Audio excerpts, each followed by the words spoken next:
You're listening to a Raconteur Studios podcast. Hello and welcome to the After Hours Skin Clinic. I'm consultant dermatologist Dr. Emma Craythorne, and today I'm very excited to be joined by cosmetic chemist and science educator Dr. Michelle Wong, PhD, better known as Lab Muffin Beauty Science.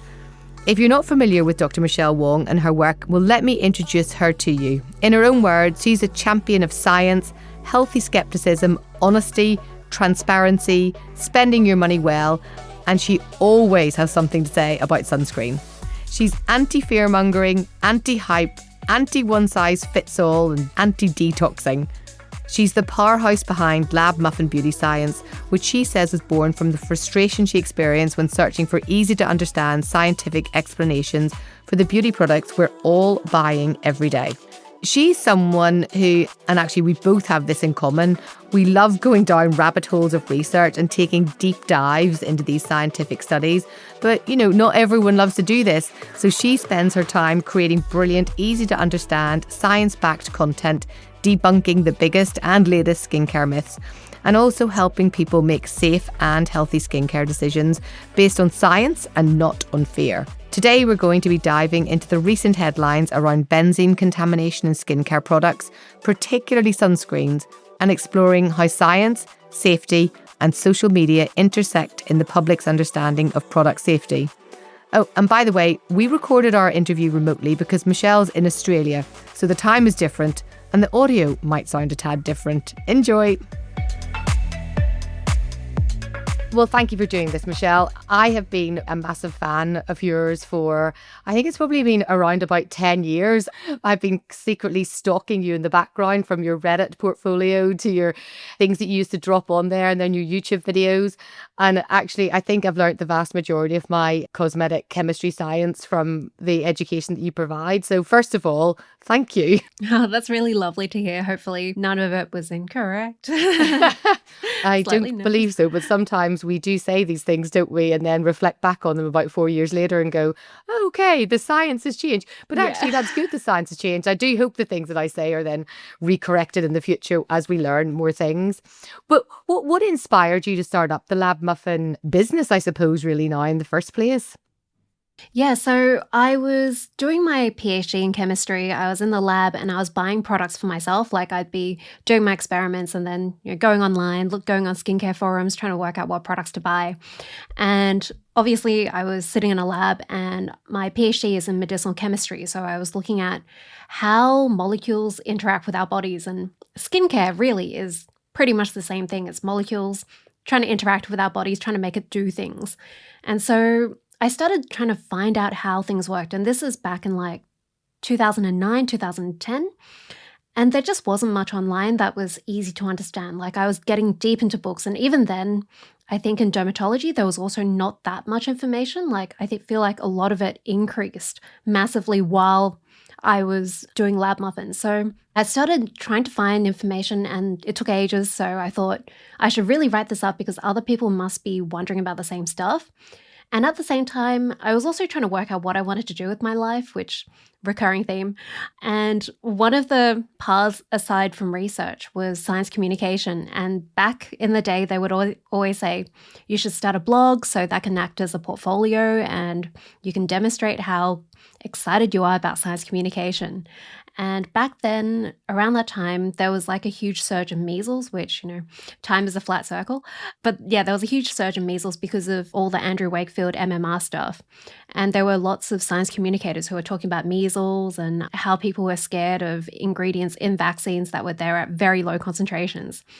And I saw the same sorts of arguments with beauty and clean beauty. People were saying you have to avoid ingredients ABC because they're used in whatever pesticides or... all bad things, everybody said. Yeah, all the bad things. And it was exactly the same logic. And I was thinking, if people are looking for beauty products and then they start at maybe 12, they're looking for beauty products and they're learning this stuff, by the time they get to whatever age they are when they have a baby and they see the same ingredients that they're too scared to put on their armpits in a vaccine, they're probably going to turn down the vaccine for their baby. And it seems like such a missed opportunity that we're not trying to teach the real science earlier. So yeah, all of this kind of started me doing my blog, which then expanded onto Instagram, YouTube, and so on. I mean, I just love how you dive so deep into a particular subject from your perspective.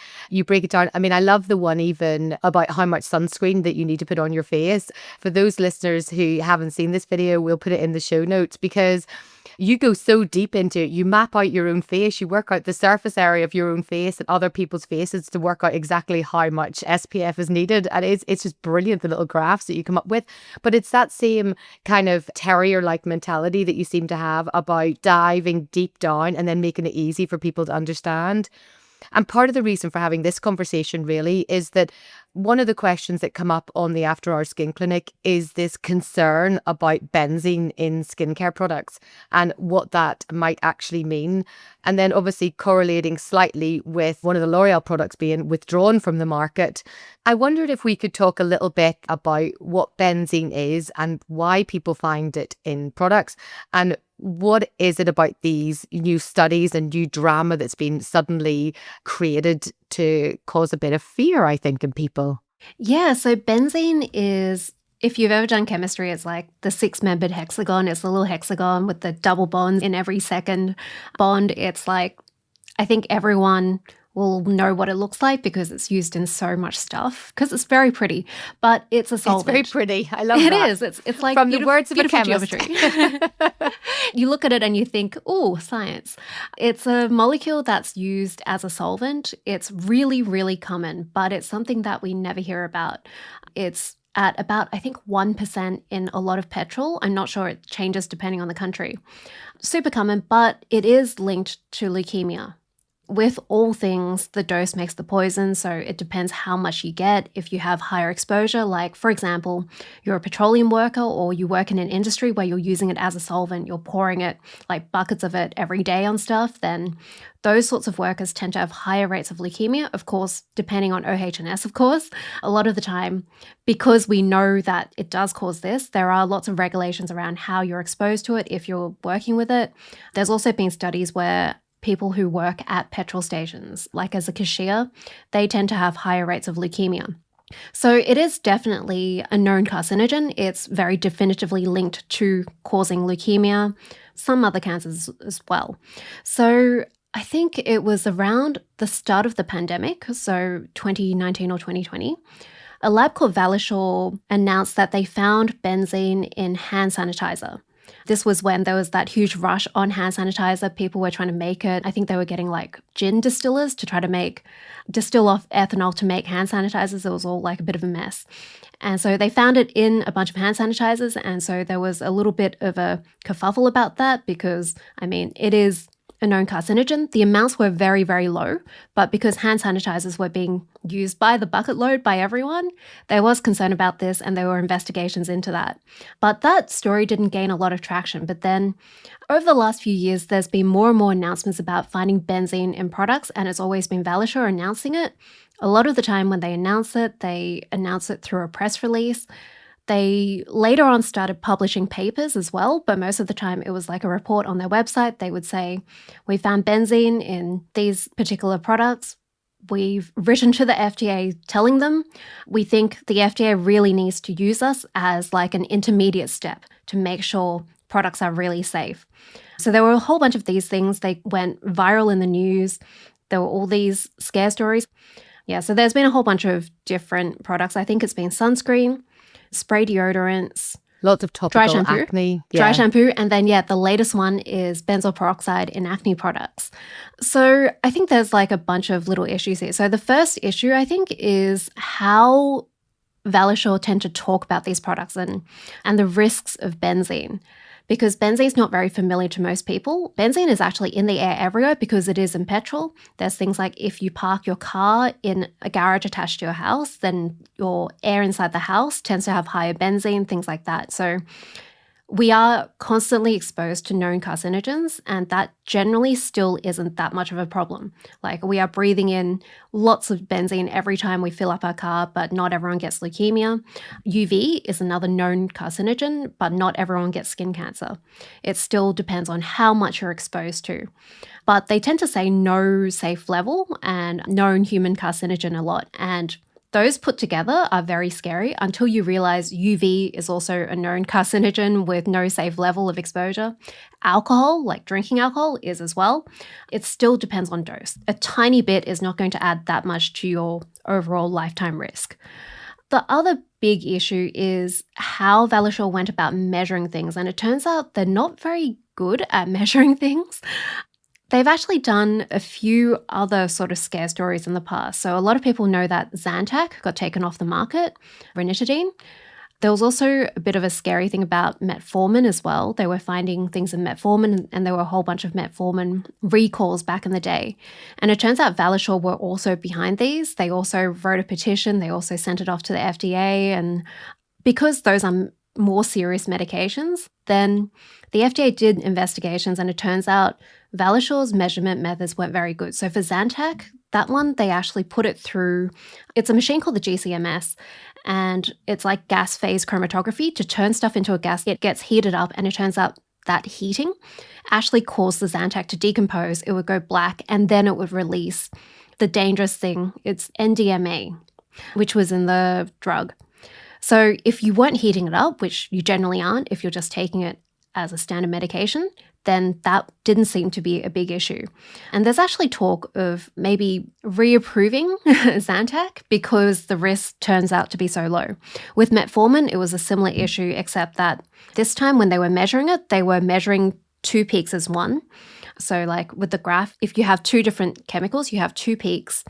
But because of the resolution they were using, the 2 peaks merged, and it looked like there was a lot more of the substance than there was. So lots of measurement issues. And very recently, the FDA actually announced, because of the Roche-Posay recall, that they've finally realized that there is something wrong with Valishore's measurements on benzene. Don't know what it is yet. They said they would publish a paper. Not sure when that's going to happen. Not sure if that will happen under the current administration, but I live in hope because it would be really interesting.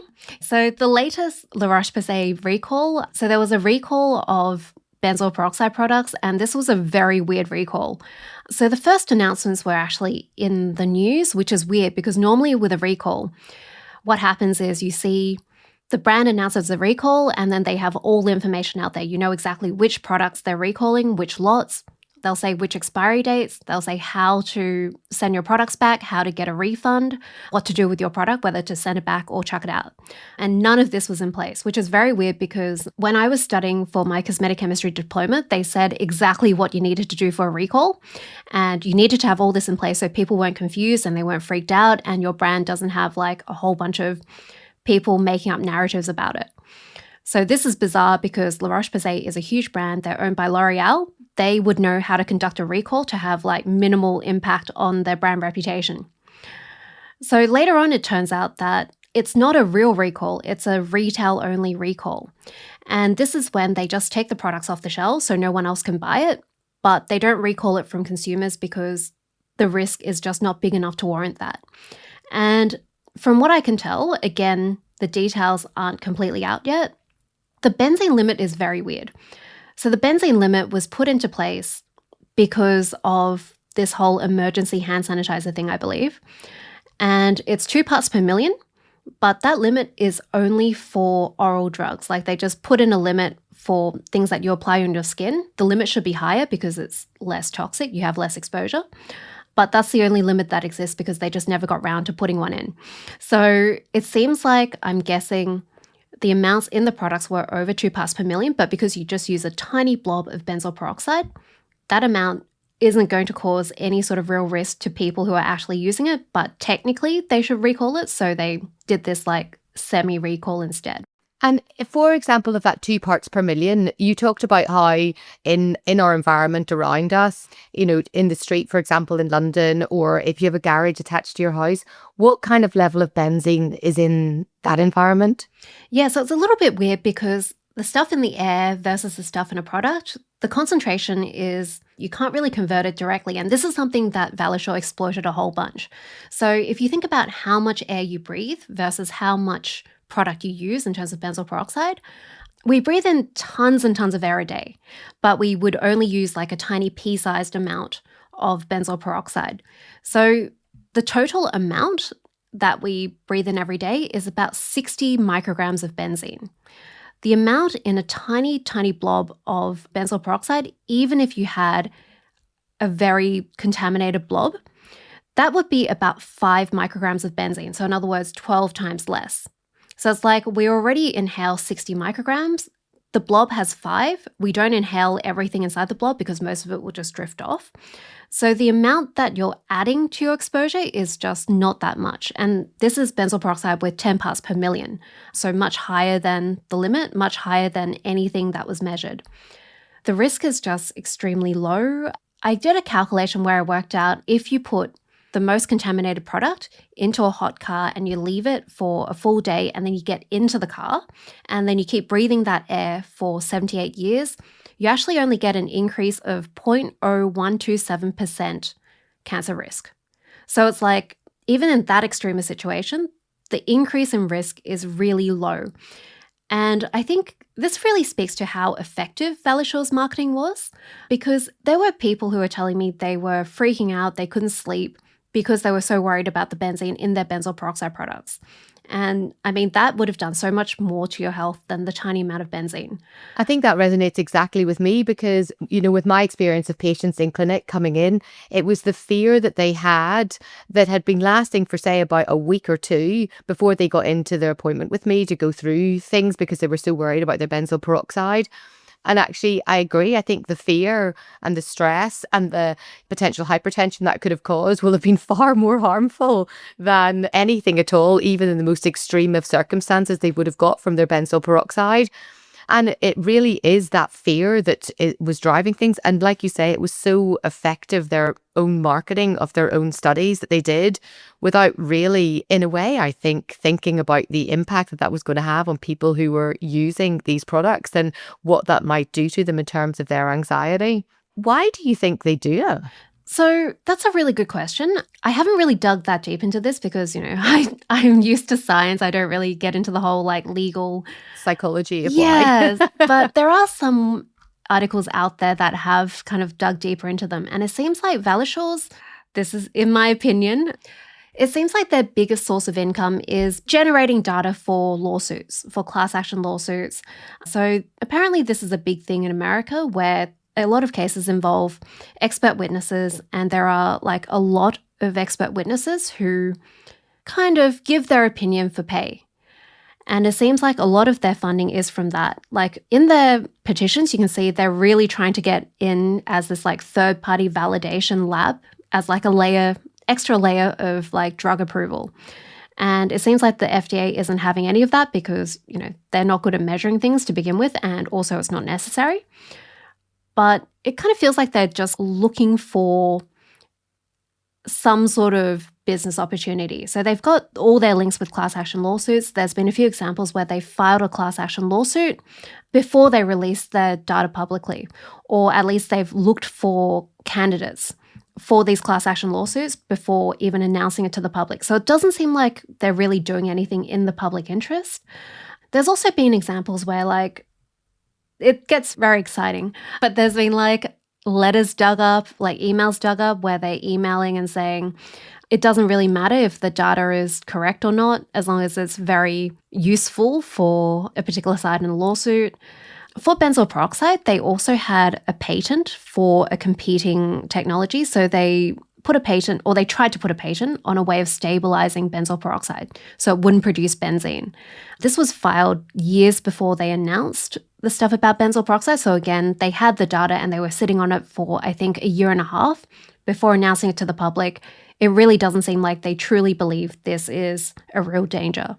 Yeah, I mean, my theory was either exactly that, they must have access to some kind of patent to something that's going to stop benzene being produced in products, or they're actually just in the background, a whole lot of lawyers just waiting to use these for law cases, essentially build up a law case business, or like you say, acting as an intermediary for measurements. I was like, there has to be some business angle of why it's driving this, because it certainly doesn't seem like it's in the best interest of, well, I think of them as patients, but of the general population. And I suppose it's the same with lots of these things that appear where there is a drive to create a level of fear, whether that's on people spreading misinformation on TikTok, with all of the idea that you shouldn't wear your SPF, that's going to give you skin cancer, or it's going to be absorbed into your body and sit in your brain for forever. There is this drive of why are people saying these things? And it must be in some way to either get their follower status up or provide a controversial point of view where people are listening to it. But it seems that person at the other side, the patient in my mind, but the general population, end up just feeling then so confused by, oh, well, this expert has said this, and other experts in that field are going, well, I don't think that, but you just happen to have a louder voice and be able to say it in this way. It must drive you mad, I think. Yeah, I think you're completely right. Also, just in terms of how it works, it's if you put out a scary message, that almost always ends up louder because fear is such a deep emotion in humans. We evolved it very early. It's very gut feeling. And if we're trying to explain science is much later on. It's slow thinking. You have to explain it. It's much more complicated than it is to explain, there's something in here that causes cancer. That's a very simple message. And of course, with social media algorithms, there's a lot of stuff where all the algorithms are about speed and reactions. And the more people who react to it, who share it, who watch the whole thing, that gets boosted in the algorithm. There's a thing with Facebook where they tell you have to hook people in the first 3 seconds. You only have 3 seconds to get their attention. Obviously, what's going to get someone's attention? This thing is going to kill you, or actually, science shows this thing will not kill you. One of these is going to do much better, and it's always the fear. Yeah, and I think that it feels to me it's just getting more and more of information just like this. It's driving it right down to a headline without the actual backdrop of what the science kind of sits behind that. Why do we find benzene in skin products anyway? Why is it there? The reason benzene's been found in products, it seems to be mostly contamination. So benzene, it's everywhere. It's also in a lot of petroleum, which is where a lot of synthetic stuff starts from. So I think for ethanol, in terms of the hand sanitizer, I think they found it in one of the thickeners. So the thickeners are usually polymers that thicken the product, kind of self-explanatory. But I mean, it's necessary because otherwise, your hand sanitizer, I think most of us have used a really liquidy one and it's just really annoying. You want a blob. So lots of products have thickeners to make them be used more easily, and it turns out one of those was contaminated. I think for the spray products, it was in the propellant. So the propellants are usually hydrocarbons, butane, propane. They come from petroleum again. So crude oil, that kind of thing. And so there's benzene in there. It ended up in the gas.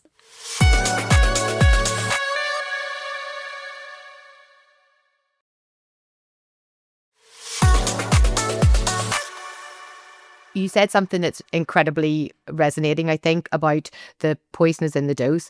And whenever we think about that, it's incredibly relevant to things like SPFs as well. And if I have to sit through another video online that tells me that SPFs are going to kill me and give me brain cancer and are actually causing my skin cancers, I think I might go mad. So I want to move a little bit to SPFs, which is literally your specialty. So could we just very quickly have the Lab Muffin, 3-minute overview of how SPFs work from a cosmetic chemist perspective?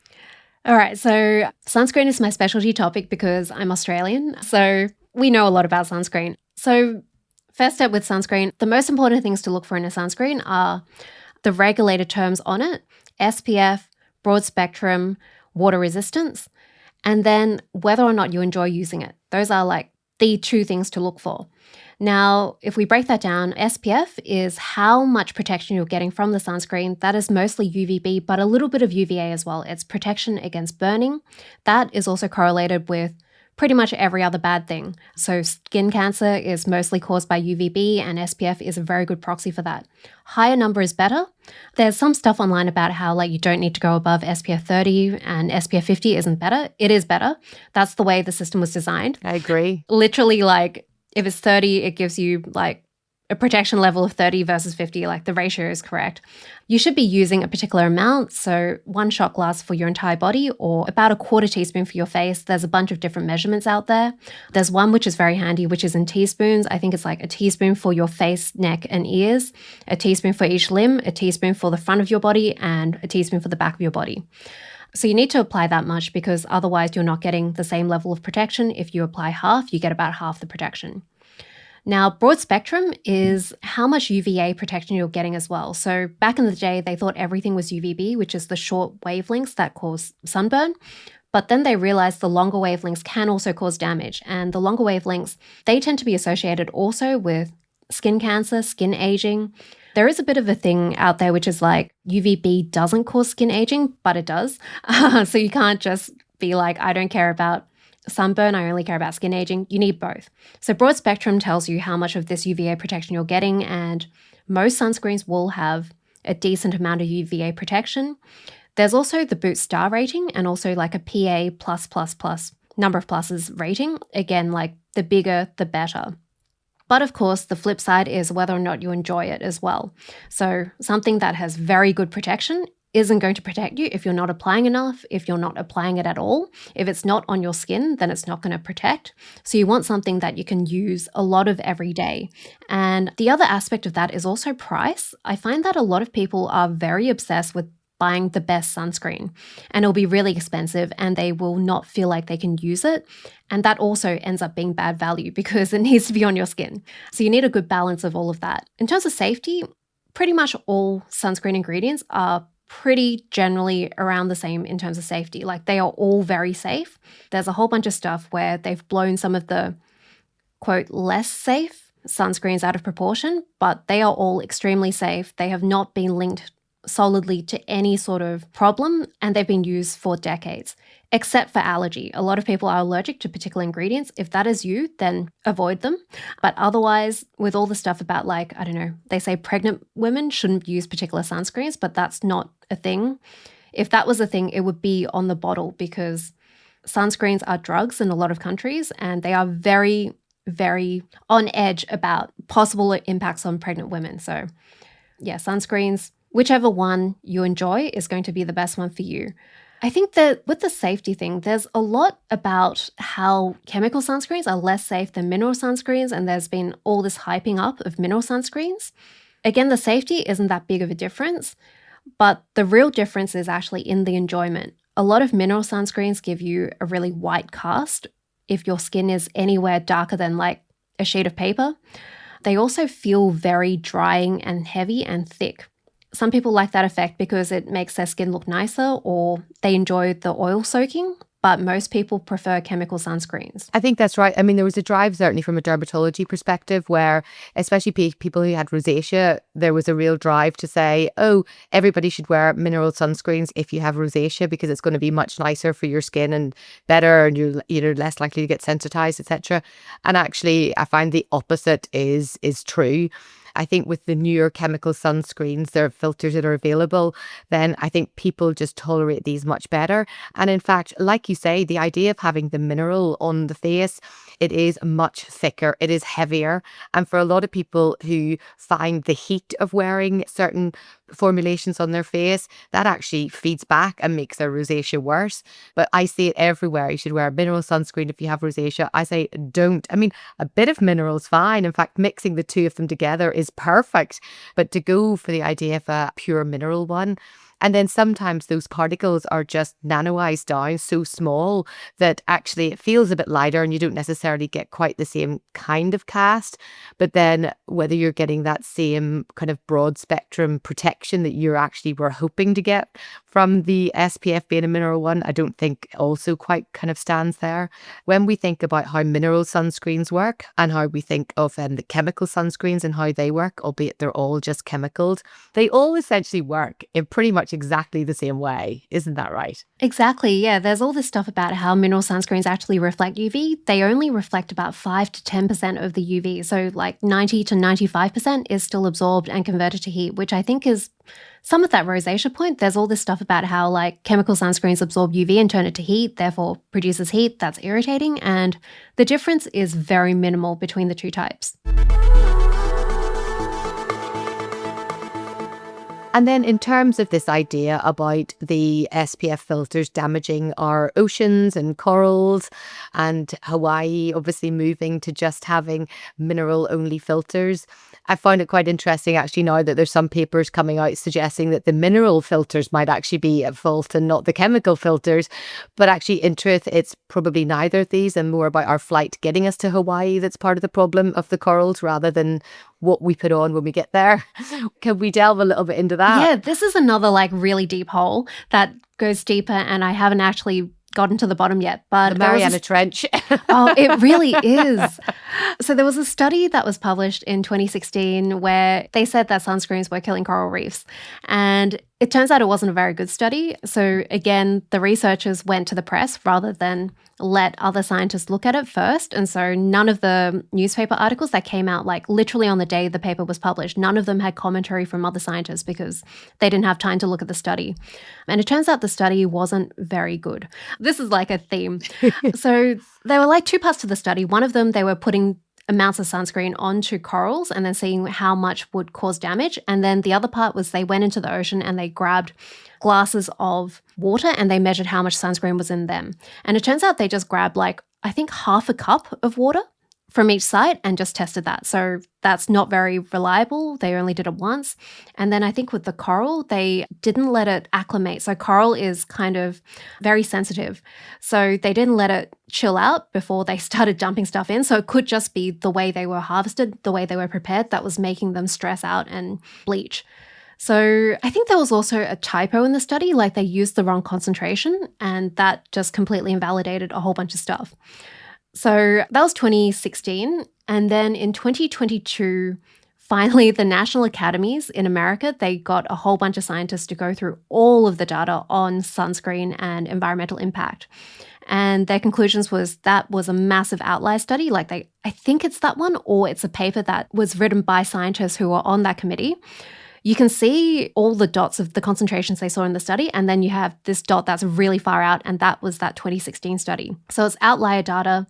And then they looked at what all the other data said, and it seems like chemical and mineral sunscreens are pretty even in terms of their environmental impact. And zinc oxide is actually worse for coral than a lot of chemical sunscreens. Like there's tons of chemical sunscreens, and a lot of them had very little environmental impact. Zinc oxide itself is actually not great for the environment. Zinc itself is toxic. It's just one of those things where zinc oxide sounds natural. It is found in rocks, but it's not found floating in the ocean all the time. So it can cause toxic effects when it ends up in the wrong place, and it seems like that could very well happen. But overall, it seems like sunscreens don't have that much of an environmental impact. Maybe in some specific circumstances, like in freshwater especially. But in the ocean, which is where the coral is, the ocean is massive. There's tons of ions in the water already. It doesn't seem to be a big deal. I mean, in reality, I will often say to my patients who are, going swimming in the oceans, having your SPF on your face is a brilliant idea. But actually, if you're really going swimming in the ocean, put on your rashi, have your skin protected in a way where you're using clothes rather than SPFs, because it's not really going to stay that water resistant anyway. And putting it on and just jumping straight into the water is not really going to be that helpful. So it's about thinking about other ways of how you can actually better protect your skin, irrespective of the ocean, really. Yeah, I think there are some more water resistant sunscreens. Like in Australia, we have 4-hour water resistant. That is like sitting still in a jacuzzi though. So obviously if you're swimming, you're moving around, water is flowing off it. You should be reapplying more often than you would think. The other thing, I guess, is if you are using a water-resistant sunscreen as well, that's going to stay on your skin better and it's not going to go into the ocean as much. But yeah, rashies are so good. I think those other types of sun protection are really underrated. So in Australia, we have like slip, slop, slap, seek, slide. So that's like slip on a shirt, slop on sunscreen, slap on a hat, seek shade, and slide on sunglasses. And we also have a thing about checking the UV index before going outside and trying to avoid certain times of day. And I think those strategies are actually, I wouldn't say they're much better than sunscreen. You still need sunscreen for particular circumstances. Like most of the time, your face is not going to be covered by most of that stuff. But I think a lot of people forget about layering, and there is a lot of focus on the sunscreen part. Yeah, I completely agree. I think we talk almost a little bit too much about the sunscreen whenever, yes, get in the habit of putting it on those exposed sites every day to protect it. But if you're out on a beach, and I do a lot with little children and how they can be protected, and I just love the rashes. My kids don't love rashes so much, but they love the ones, zip up the front. So you can very quickly just put that on. I always say get one that's in a light color so that it reflects the light rather than absorbing it so the kid doesn't heat up. And actually being on the beach, if you've been in the water, it's quite nice and cooling for the skin afterwards because you've got that little bit of cooling as the water's evaporating off as well. So I kind of like move people towards that side and said, what can I put on my child whenever I go on a beach holiday? It's like, well, that's what you can put on them.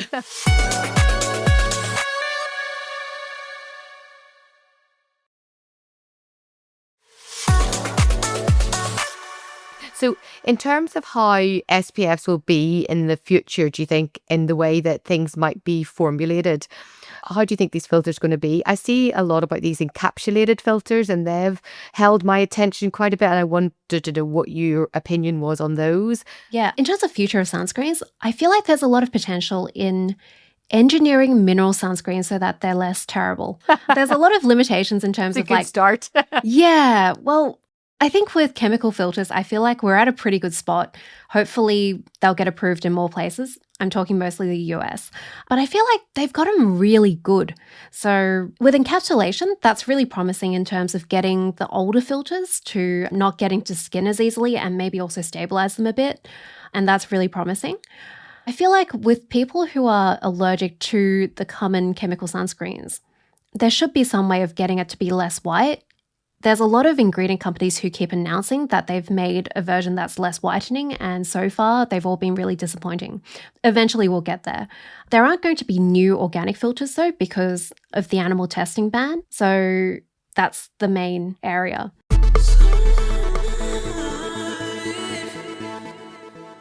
For you personally, because everybody has different skin and everyone has different skin needs, but what do you find is the most perfect skincare formulation and what do you look for yourself or get excited whenever you see? I actually do like a multi-sunscreen approach. So on days when I'm not getting a lot of sun, I usually use very lightweight Korean sunscreens because they have the lightest ones. They're really built for not a lot of activity. If I'm going on a hike or something, a lot of the time I'll use like an Australian body sunscreen. We have very water resistant sunscreens and usually very high protection. So I use them over my whole body. Also, they're very cheap. We have a sunscreen that's like, I think, a litre for maybe $10 here, which is incredible. Brilliant. Yeah. And it's really good as well. It's like in the supermarket. It's like Aldi has one. So yeah, Australian for my body. And then for my face, I use the really high protection ones. Usually I use La Roche-Posay UVMune one because I do get really, really intense hyperpigmentation on my cheeks. Yeah, that's the one I use. I always try to be so diligent, and that is the one I use every day. But sometimes I really love the beauty of Joseon's one, and it just feels, I don't know, a bit more cosmetic, I suppose, rather than like a filter. So I will swap to that. So yeah, I think we're quite similar. I wonder, Michelle, if you could leave our listeners with two very guiding principles when it comes to skincare science, what would that be? I think number one would be when you see something scary, pause and don't share it. Don't throw anything out. Just pause and wait for more information because cosmetic products, we put them on our skin. Our skin is mostly there as barrier. They are relatively well regulated. If you look on like laundry detergents, you will not see a full ingredient list, but you will for cosmetics. It's probably not a problem. If you're worried, put it off to the side and use it later. Don't throw it out. And I guess the second one is think about what your needs are. It's very easy to get swept up in hype, especially online. You feel like you need to buy this thing that everyone's raving about, but think about whether or not you need it. Think about what your skin's needs are. They are probably not the same as whatever influencer has just popped up on your feed. I love that. I mean, I resonate with that so well. And I think that kind of drive now for people to want to have that next thing. And a bit like you say, even the marketing of these studies, it's the marketing of the products and then people feeling, oh, I have to get that. The way the algorithms are driven to make you want to buy it. And I think that then potentially people are putting a lot more chemicals on their face than they actually really need to, or the wrong chemicals that they're putting on their face. And then before you leave us, Michelle, what's next for Lab Muffin? What are your future plans? more of the same. I'm going to be posting more videos and just trying to educate and trying to stay on top of the misinformation. I'm also thinking of making an app, a product scanning app, a more science-based version compared to the very popular misinformation spreading ingredient apps, which I think we've all seen, the ones where you scan it and it tells you everything's going to kill you and you need to find something that has like no useful ingredients. So hopefully that will help educate people a bit more and provide a competing voice against that sort of misinformation. I absolutely love that. And I wanted to talk about the Yucca app and all of these apps that come in, and people are just obsessed with them and saying, well, I can't use the creams that you've recommended because they appear as like some kind of toxic biological warfare or something. And I said, no, they're absolutely fine to use. This app is not thinking about your skin in the same way that I'm thinking about your skin. So I think that'll be so helpful. Well, Dr. Michelle Wong, thank you so much for coming on the After Hours Skin Clinic. I have loved every second of this conversation, and I just wish the whole thing could be longer. We could do this all the time so I could just keep learning more. But these are the kind of answers that really all of our listeners are wanting to hear. Sometimes it's helpful hearing these things from a dermatologist, but I always think it's really good to have different professionals coming in with their side of the story and explaining often why we're making these suggestions. So I really appreciate it. I do, and the listeners will, I know. Thank you so much. This was an absolute delight. Well, that's a wrap for this brilliant episode with Michelle. I hope you enjoyed it as much as I did and feel you've learned a thing or two about how to choose your products wisely and how to spot misinformation. If you want to know more about the fantastic Michelle and Lab Muffin and her exciting new app, the details are all in the show notes. Okay, that's bye for now, my lovely listener. Take care of yourself and your skin. Wear your SPF and see you next time on the After Hours Skin Clinic.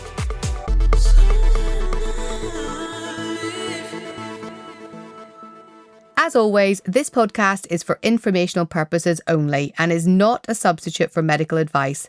Please consult your healthcare professional before making a change to your treatment.